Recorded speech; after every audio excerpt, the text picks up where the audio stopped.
អូគុណដែលខំមកអូគុណដែលមករកអូននិយាយពីគេប្រាំអូនថាមានរឿងអ្វីគេធ្វើឲ្យបងឈឺចាប់ស្ទើររៀងរាល់ថ្ងៃឲ្យអូនជួយគិតនៅរឿងថ្លៃត្រូវធ្វើបែបណាមិនបាច់មានចង់ឡើយ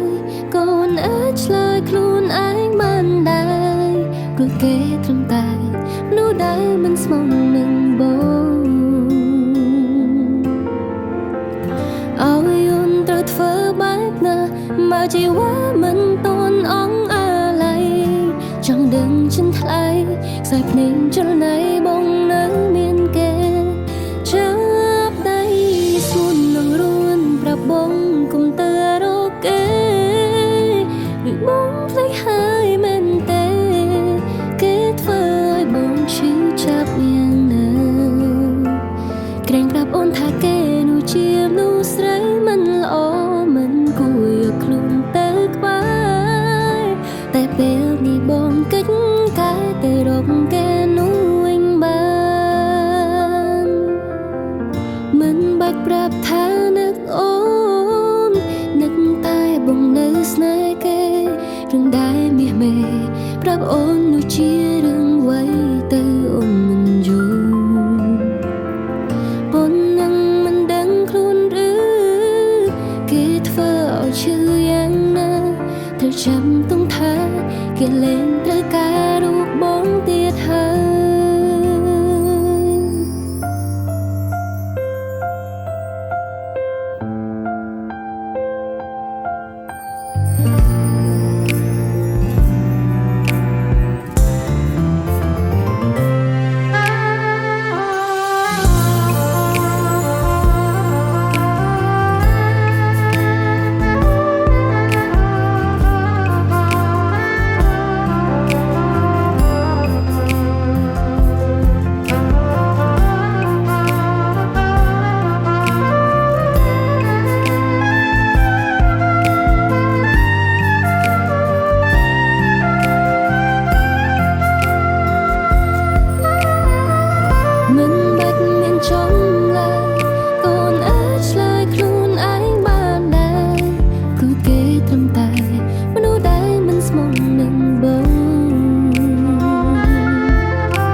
ជីវ៉ាមិនតន់អងអាឡ័យអូនដឹងចិនថ្លៃខ្សែភ្នែកចលនាបងនៅមានគេចាប់ដៃស្មូនរួនប្រាប់បងគុំទៅរកគេឬបងភ្លេចហើយមែនទេគេធ្វើឲ្យបងឈឺចាប់យ៉ាងណាគេប្រាប់អូនថាគេនោះជាមនុស្សស្រីមិនល្អ